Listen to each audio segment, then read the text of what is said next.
Ooh.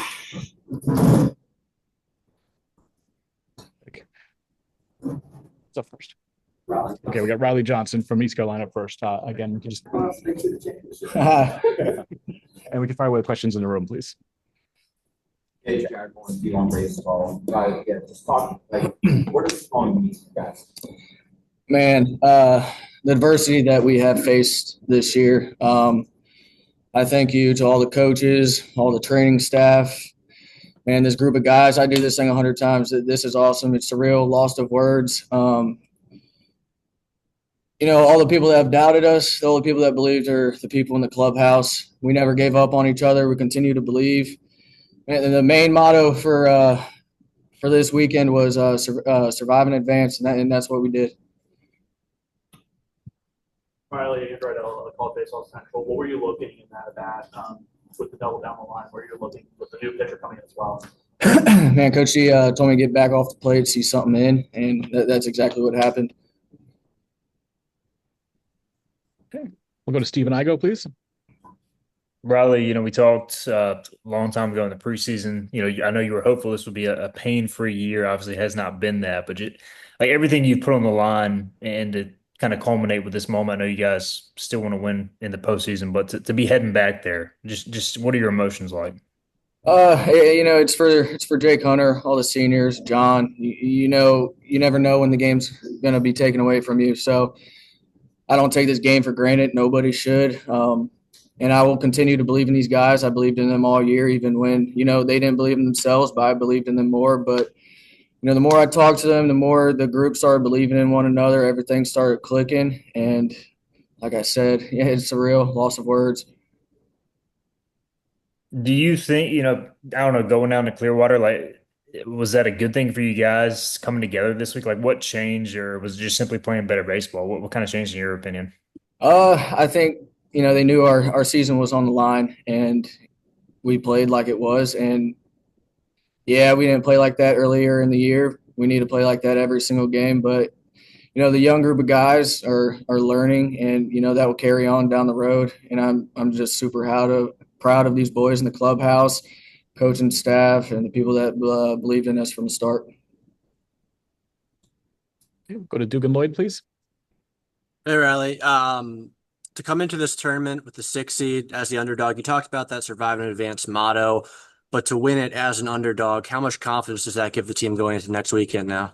It gives us all the confidence. You never know what can happen in baseball, and we saw that this weekend, this tournament, and we just got to continue believing in one another.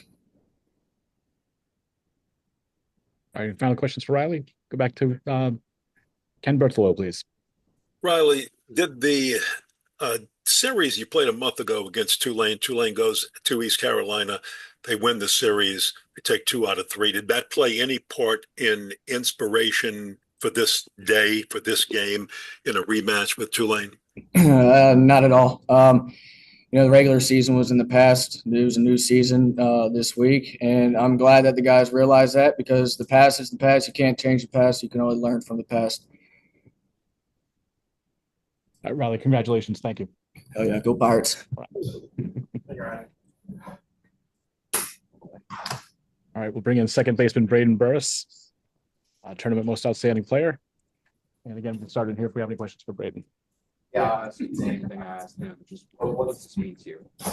Man, it means a lot. Like you said, for the seniors, I play hard because I have guys behind me like Ryley Johnson and Jake Hunter, Big John. Guys who won't be back next year. So you never know when their last game is, and I never know what my last game is. So just playing hard for them.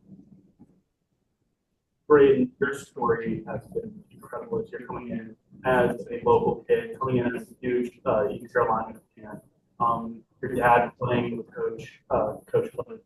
How big this moment just like for you? It's like your inner kid, like you grew up watching this team, and here you are being one of the key reasons this team comes in this week. I just thank Coach Godwin. Just for honestly just giving me a shot when nobody else would. It just means a lot that he's given me the opportunity he's put me in these positions because he believes in me, and that just means the world to me. Okay, we'll go to Steve and I go, please. Braden, starting off the game, Lombardi's obviously a tough guy, but you get the hit, the home run from Jack. Just how much did that give you energy right away and kind of that belief that I'm sure you guys have, but just kind of reinforced it? I mean, it's just huge starting the game off with a 2-run jack. That's big. I was just obviously just trying to get on base and knowing that I have great hitters behind me. And Jack's able to get a swing off, which was big momentum to start the game like that. And then you and Sean, obviously as freshmen, Sean stepped into probably the biggest start of his career. Just what was it like to see him succeed on a day where I'm sure he was, energized, ready to go? I mean, it's huge. I know when I look down at the end of the dugout and he's just not talking to anybody. He's locked in. I don't say a word to him. I just let him keep doing his thing. And we'll go to Dugan Lloyd, please. Hey, Braden. So Ryley was telling us about the survive and advance motto you guys have been talking about all week. Obviously, you've had a pretty good week yourself. Just curious what that motto has meant to you as you guys try to keep the season going. It's just one game, one AB, one pitch at a time. Like you said, you just can't take anything for granted because we never know. Never know that if we're going out in two or if we're winning the whole thing. So just taking one game at a time and just winning that one and then moving on to the next one. Any other questions for Braden? Ken Bertolo, please. Braden, one of the comments that the broadcast team made today, which is probably pretty correct, that sometimes when you're the second team out of a conference coming into the tournament or the tournament winner that people may not have expected to win the tournament and you get that bid, you're going to go into a regional as a 4 seed. But they made the comment that this team right here could be one of the most dangerous 4 seeds in all the regionals anywhere. Why is ECU, or why could ECU be one of the most dangerous 4 seeds because of the way you're playing right now? I mean, if we just play like we did this weekend, I think we can very well just beat anybody in the country, whether it's the top dogs or if it's a 4 seed. I mean, we're just going in with a lot of confidence, and we're gonna just play our brand of baseball. Braden, congratulations. Thanks so much for your time today and this week. Thank you.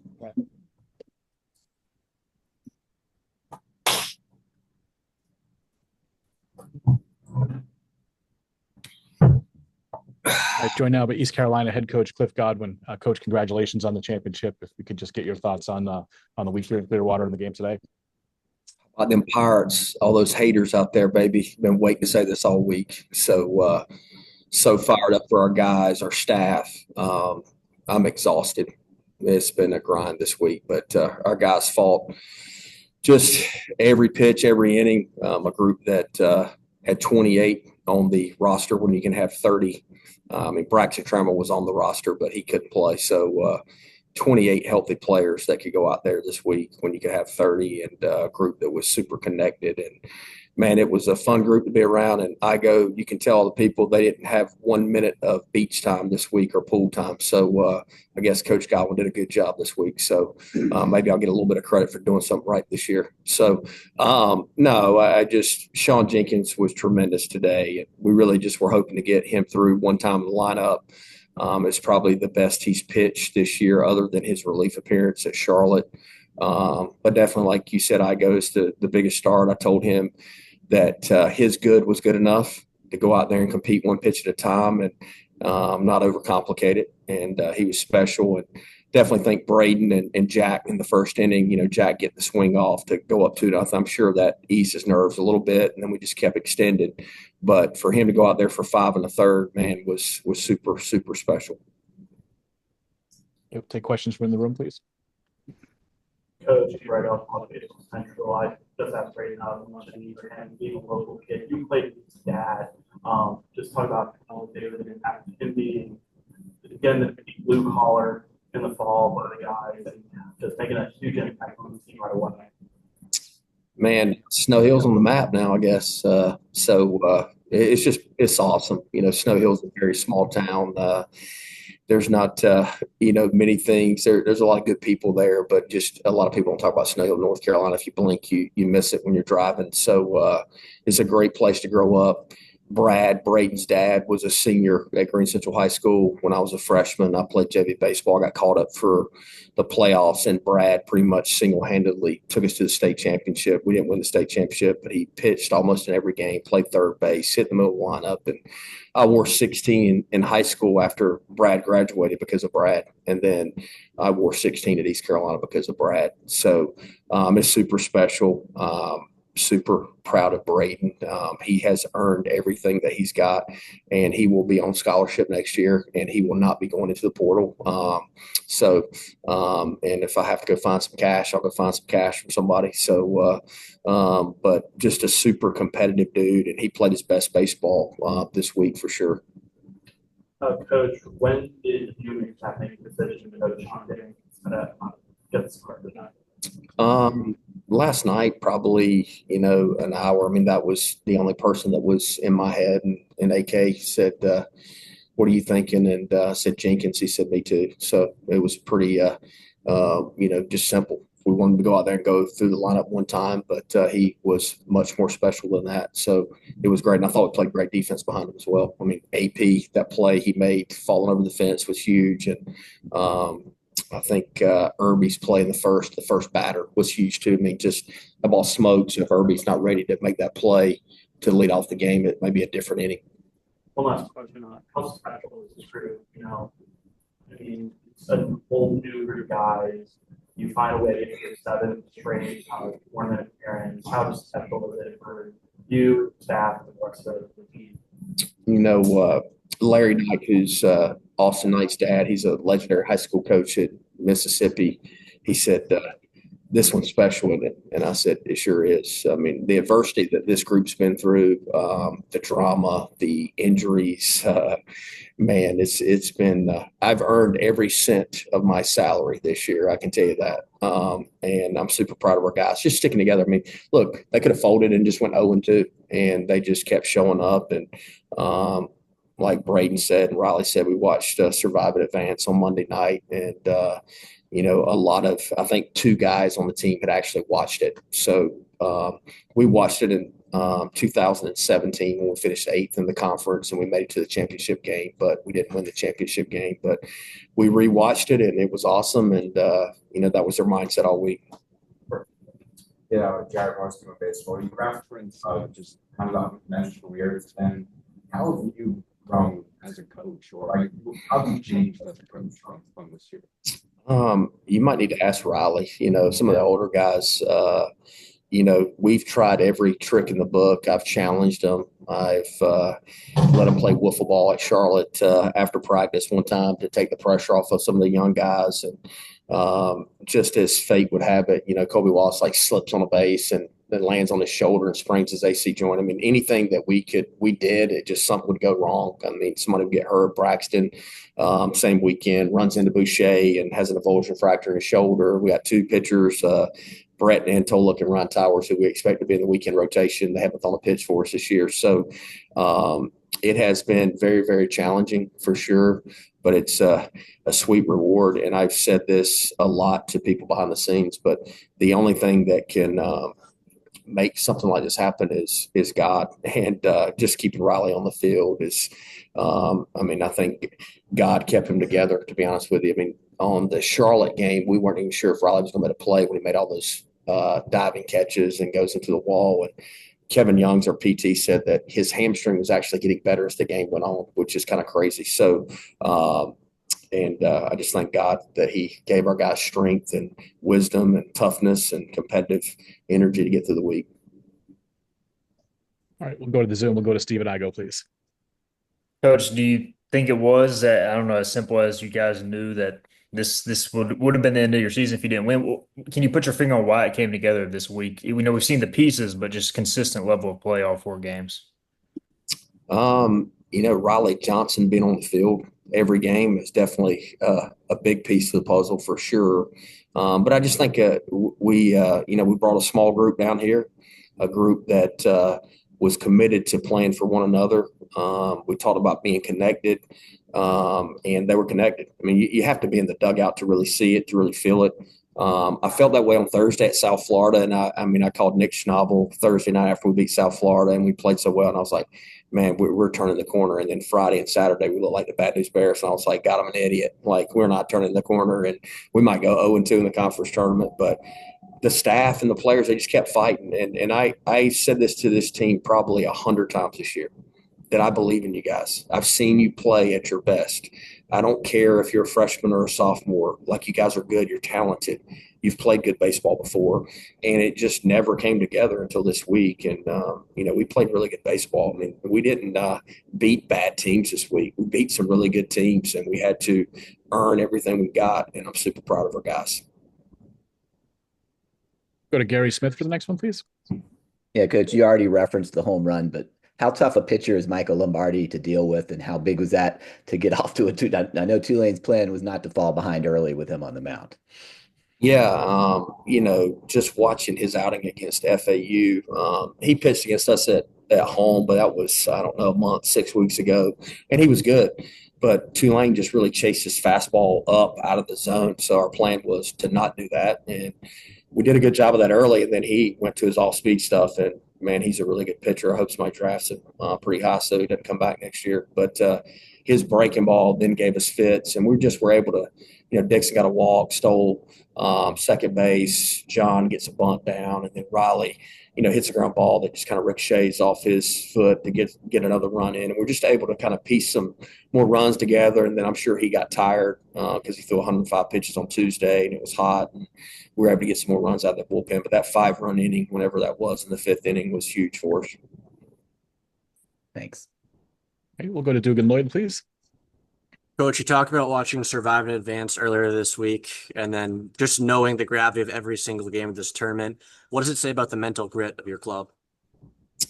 They're a pretty tough group, but they have had a lot of adversity throughout the year. So they've been challenged in pretty much every way possible with injuries and, losing tight games. And it's hard, man. When you play at a place like East Carolina, I mean, the fans, and Igo can tell you this, I mean, they're very critical of you, especially when you're a young player, like an 18-year-old freshman. And, as much as I educate them, they still go on social media and they read this stuff that is very negative about them.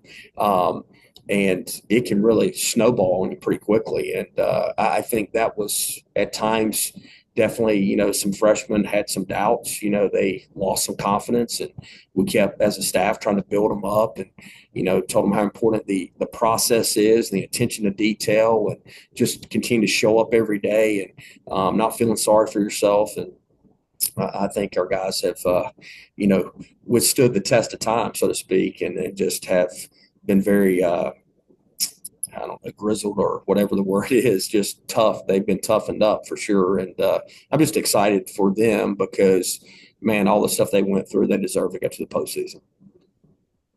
Okay, we'll go next to Ken Bertolo, please. Hey, Coach, did the month ago series against Tulane at East Carolina, did that play any role in just scouting or motivation for this game today? No, I actually tried to forget about it. I mean, we're down 20-0 in the 5th inning on Friday night. I mean, look, I've coached at East Carolina for 11 years, and you're in front of 5,000 fans, and you're down 20-0 in the 5th inning. That's uncharted waters. So definitely tried to forget some of those moments, but I knew we were a different team. And, I know the media doesn't like this. Igo laughs at me all the time, but we worry about ourselves, man. We have a scouting report on the pitcher. I mean, I was up watching video because I couldn't sleep last night from midnight to 2 a.m. Trying to figure out how we're going to beat these guys. And so I only slept for like 2 or 3 hours. I'm actually like cramping right now because I'm so dehydrated. But just a special group, man, and I'm just happy that they won a championship. You also talked about God and sometimes the role he plays in it, not winning and losing, but do you talk to the team just about coming together in faith, coming together in God to stay together as a team, or how do you use that with the team? Well, I talk about my faith. I don't force my faith on the group by any means. We do some team prayers at times. We have a part of our program called Sport Works that guys have an opportunity every Monday night. Jamin Shelby and Webb Tyndall are like our team chaplains, and we feed them. And if they want to get a devotional every Monday night or Sundays when we play at home, they can get it before the team meal, but it's not forced on them. The thing about faith is you got to meet people where they are. I know that when I was in high school, if people tried to push Christianity on me, I would have ran the other way because I'm hard-headed at times. So, but I wouldn't be sitting in this chair today if it wasn't for the good Lord and Jesus Christ. I can tell you that with some of the things I've had to go through over the past couple of years. And look, I only ask that because I've been seeing more and more coaches and players stand up and speak about their faith. And to me, as a reporter, it's refreshing. So thank you for talking about that. Thanks, Ken. Okay, we have time for two more. We'll go to Al Myatt, please. Congratulations, first of all, Cliff.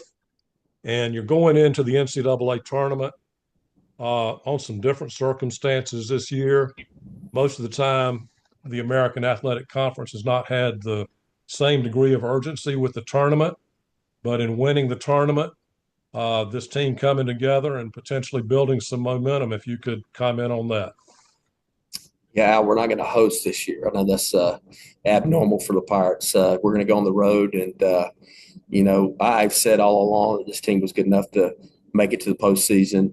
Even I didn't say it publicly a whole lot, but in the locker room to the team and our staff did. We believed in them, but we're ready to go wherever they send us. I'm sure they'll send us somewhere that's pretty local, which is fine. We're just happy that we can play baseball next weekend. And then last one from Bubba Rosenbaum, please. Coach, congrats on another championship. You talked a moment ago about the team staying connected and how you could sense that in the dugout. This week epitomized the team effort, with so many excellent individual performances in all three phases of the game. If you would address it from that angle. Yeah, I thought we pitched really good. We pitched in the clutch. We played really good defense. Ryley Johnson just being on the field all week is just a confidence booster for everybody on the field. We had to make a little bit of defensive adjustment and put Dixon at shortstop and Braden at second. Braden was a high school shortstop, but he's played pretty much left field for us all year. And, we played good defense with those guys up the middle, turned some double plays. Walker was a stud behind the plate, threw some guys out, blocked everything. And offensively, we put together some tough at-bats. And, just like yesterday, you get down 4-0, and I had told the guys that, hey, you're not going to run through the tournament and not get down. And that's one thing this team definitely early in the season, if we'd got down 4-0, they just didn't have a vibe if we could come back. And we didn't flinch yesterday. We had 2 walks with 2 outs. Irby gets a swing off, and then Dixon hits a 3-run homer. And then South Florida hits 2 solo shots, ties it up. And, then we put up a 3-spot in the 9th inning. And that shows the signs of a maturing team and a team that can handle some punches. And that's why we won the conference championship, because they took punches and they just threw more punches than the other teams did. Coach Godwin, thank you for your time today and this week. Good luck the rest Go Pirates. And thanks to everyone for joining us.